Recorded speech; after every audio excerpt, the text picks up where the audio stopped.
옥광. 진사성은 그날 오후에 현씨 방을 보고 집으로 돌아왔다. 그는 이른 새벽에 갔다. 방문을 보자 우선 그 위에 쓰여진 진이란 글자를 찾았다. 진가는 적지 않았다. 저마다 앞을 다투듯 그의 눈 안으로 뛰어들어오는 듯했다. 하지만 그 밑에 이름들은 모두 사성이란 두 글자가 아니었다. 그는 다시 원형으로 적힌 12자의 방문을 상세히 살펴보았다. 방을 보러 온 사람들은 이미 모두 흩어지고 없었다. 그러나 방문 속에는 끝내 진사성이라는 이름이 보이지 않았다. 그는 시험장의 뜰 앞에 혼자 서 있었다. 찬바람이 불어 반백이 된 그의 짧은 머리를 펄럭펄럭 흩날렸으나 초겨울의 햇살은 아직도 따뜻하게 그를 비춰주었다. 그러나 그는 마치 태양빛에 쬐어 현기증이 난 듯 안색이 더욱 창백하게 변했고 피곤에 지쳐 벌겋게 부어오른 두 눈에서는 야릇한 섬광을 방사하고 있었다. 그때는 사실상 그는 벌써부터 담장 위의 방문이고 뭐고 분별해내지 못하고 있었다. 오직 허다한 검은 동그라미만이 눈앞에 어른어른 아롱거리고 있었을 뿐이었다. 수제로 높이 올려지고 다시 성으로 가서 향시를 보고 계속해 곧장 영광을 획득한다. 고을의 문벌 대가들이 사방에서 온갖 수를 써서 연분을 맺자고 달려들 것이다. 사람들은 모두 신명을 우러러 보듯 경외할 것이고 이전에 경솔했고 몰라보았다고 깊이 뉘우칠 것이다. 나의 허물어진 집안에 새들고 있는 잡동사니들도 쫓아내자. 아니, 힘들게 나가라 할 게 아니라 차라리 내가 이사를 가자. 집채를 새로 말끔히 짓고 문간에는 기간을 세우고 편액을 달자. 높은 자리라면 서울의 벼슬도 살겠다만 그렇지 못할 바에야 차라리 지방의 벼슬이라도 얻어차고 나가는 편이 좋을 것이다. 그가 평소에 마련하고 틀을 잡았던 앞길이 그 순간 물에 젖은 엿덩어리같이 어느새 헝클어지고 무너져 한 줌의 부스러기 파편만이 남게 되었다. 그는 깊은 시리에 젖어 쓰러질 듯한 몸을 저도 모르게 돌려 멍하니 집으로 돌아가는 길을 걸었다. 그가 막 자기 집 대문에 이르자 7명의 학생들이 일제히 목청을 돋아 와글와글 글을 읽기 시작했다. 그는 깜짝 놀랐다. 귓전에서 경을 울리는 듯 싶었다. 그러나 다만 7개의 머리통들이 작은 변발을 들이고 눈앞에서 출렁대고 있었다. 출렁출렁 온통 방 전체를 들뜨게 하더니 검은 굴레가 함께 어울려 춤을 추었다. 그가 앉자 아이들은 저녁 과제를 받쳐들고 왔다. 그들 얼굴에는 선생의 기색을 살며시 살피려는 티가 역력히 드러나 보였다. 돌아들 가거라. 그는 한참 망설이다가 간신히 신음처럼 말했다. 아이들은 허둥지둥 책보를 싸 옆에 끼고 하나 둘 슬금슬금 도망쳤다. 진사성의 눈에는 아직도 많은 아이들의 작은 머리통들이 검은 굴레와 엉키어 앞에서 춤을 추고 있었다. 때로는 헝클어져 엉키고 때로는 대열을 지어 이상한 진도를 그렸다.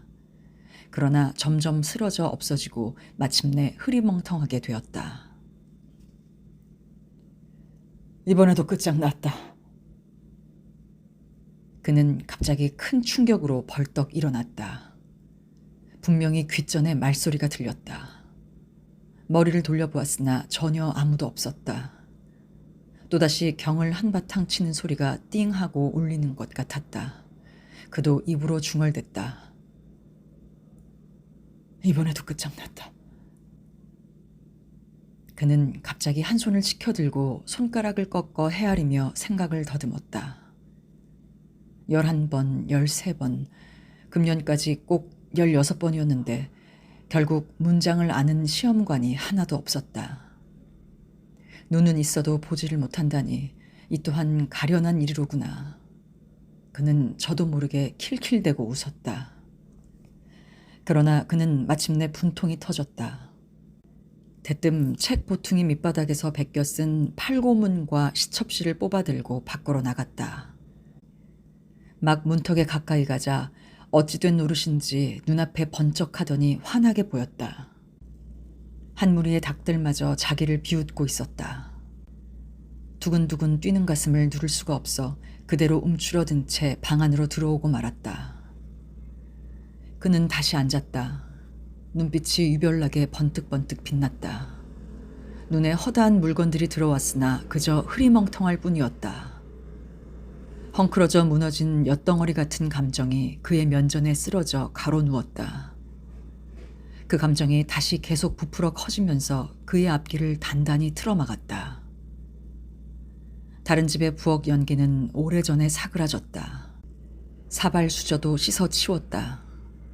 그러나 진사성은 아직 밥도 지으러 가지 않았다. 한 집에 거처하고 있는 잡동사니들은 예나 다름없이 매양 현씨가 있는 해마다 방이 나붙은 다음에 그 같은 눈초리를 보게 마련이었으므로 일찌감치 문을 닫고 아예 상관하지 않는 것이 좋다고 알고 있었다. 우선 인기척이 끊어졌고 이어 한 집 한 집 차례로 등불이 꺼졌다. 오직 달만이 홀로 느릿느릿 찬 밤하늘에 얼굴을 내밀었다. 하늘은 흡사 망망한 바다같이 푸르렀다.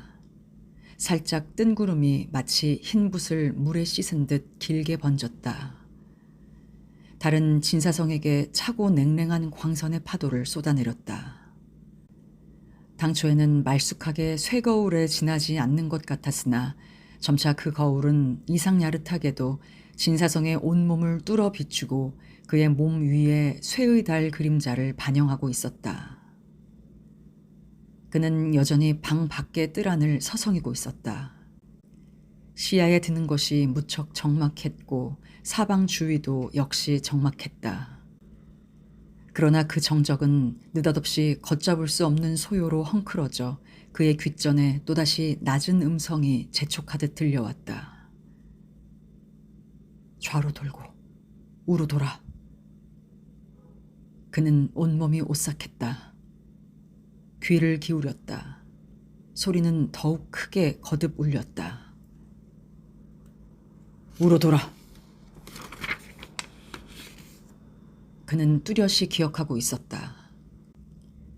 이 뜰은 자기 집안이 지금처럼 몰락하기 전에는 언제나 여름이 되면 밤마다 그의 할머니와 함께 나와 바람을 쐬던 곳이었다. 당시 그는 불과 10살짜리 아이였다.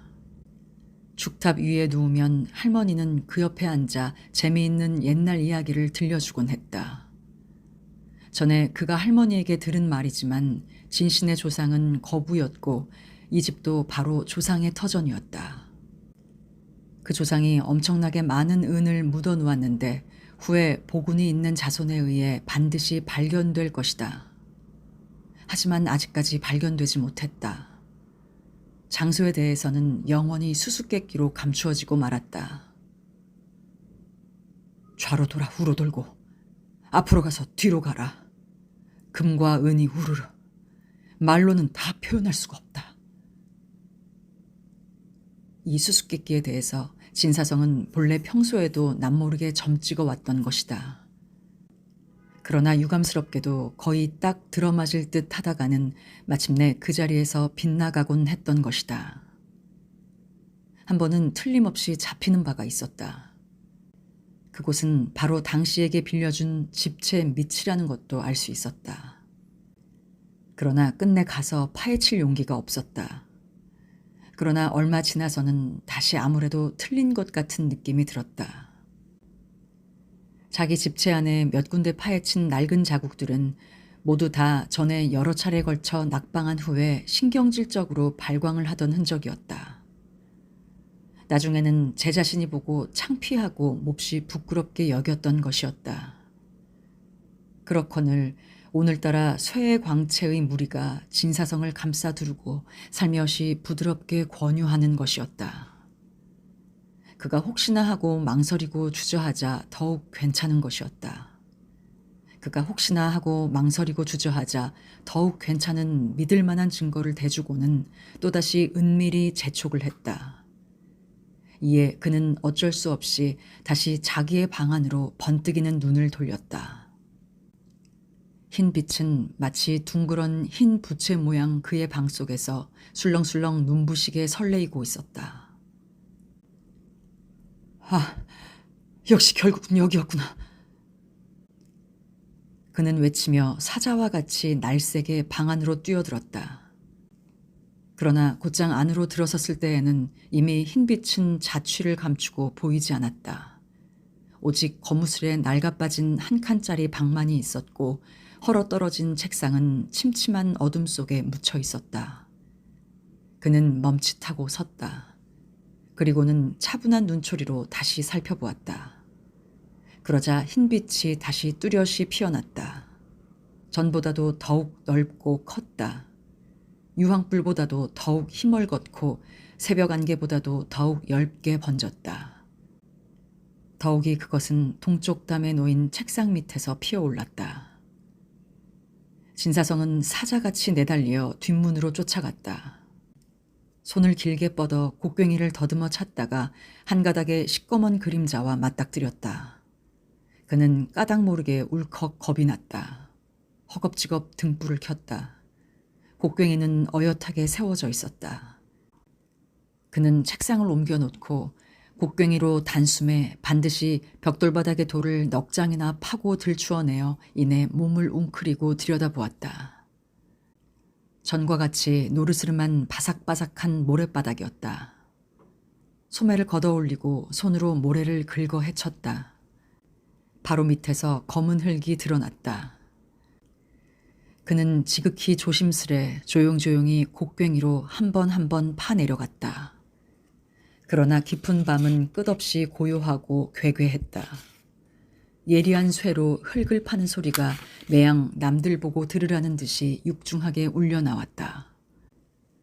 흙구덩이를 두자 남짓 깊이 파내렸으나 끝내 오지 항아리는 나타나지 않았다.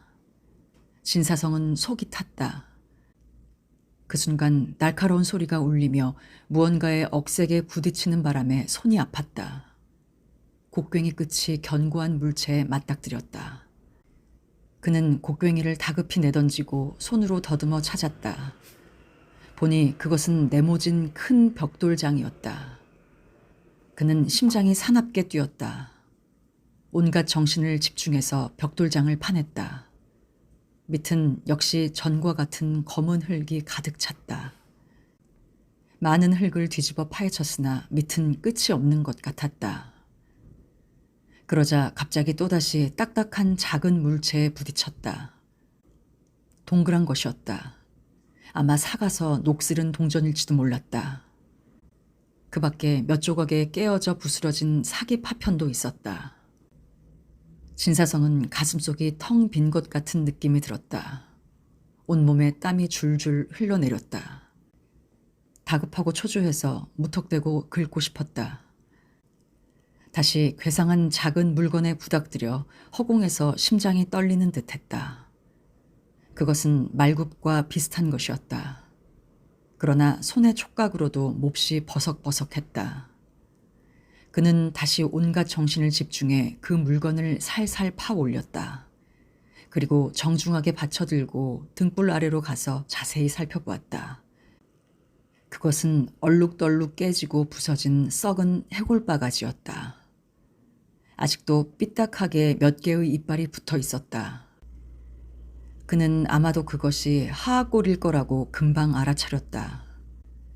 그러자 그 턱뼈는 그의 손에서 부들부들 튀어 움직이기 시작했고 더구나 히히하고 웃는 몰골까지 나타내는 것이었다. 드디어 그것은 입을 벌리고 뇌까렸다. 이번에도 끝장났다. 그는 소스라치게 등골이 오싹해졌다. 동시에 손을 놓자 하악골은 대굴대굴 구덩이로 다시 떨어졌다. 이내 그도 뜰 안으로 도망쳐 돌아왔다. 그는 살며시 방 안을 살펴보았다. 등불은 여발한 듯이 휘황하게 밝았다. 한편 하악골이 여발한 듯이 조소를 하다니 너무나도 의심나고 무서워서 그는 두 번 다시 그쪽을 보지 않았다. 멀리 떨어진 집채 처마 밑 어둠 속에 몸을 웅크리고 나서야 그는 조금 마음이 놓였다. 그런데 그런 중에도 호련히 또다시 소곤거리는 낮은 소리가 귓전에 들려왔다. 여긴 없다. 산으로 가라. 산으로.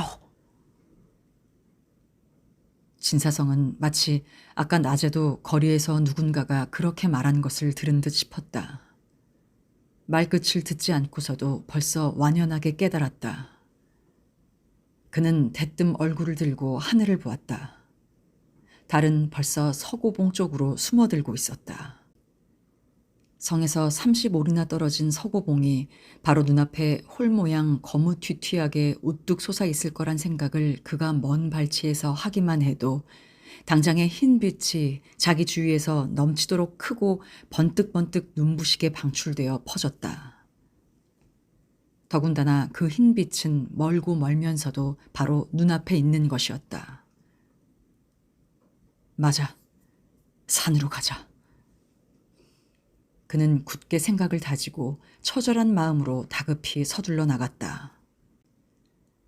몇 번이고 문을 열라는 소리가 났다. 그리고 문 안에서 다시는 아무 소리도 나지 않았다. 등불은 심지가 웅어리져 밝게 타며 빈집과 방구석을 비추고 있었다.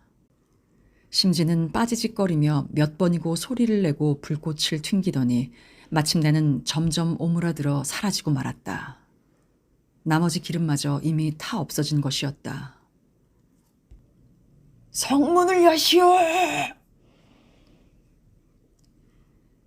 크나큰 희망을 품은 공포의 외침과도 같은 소리가 아지랑이 아롱거리듯 서관문 앞 여명 속에서 전전긍긍 고함치고 있었다. 그로부터 이틀 뒤 대낮에 어떤 사람이 서문에서 15리 떨어진 만류호에 떠있는 시체 한 구를 발견했다. 당장에 소문이 전해져서 마침내 지보의 귀에까지 들어갔고 이내 마을 사람들을 시켜 건져 올리게 했다.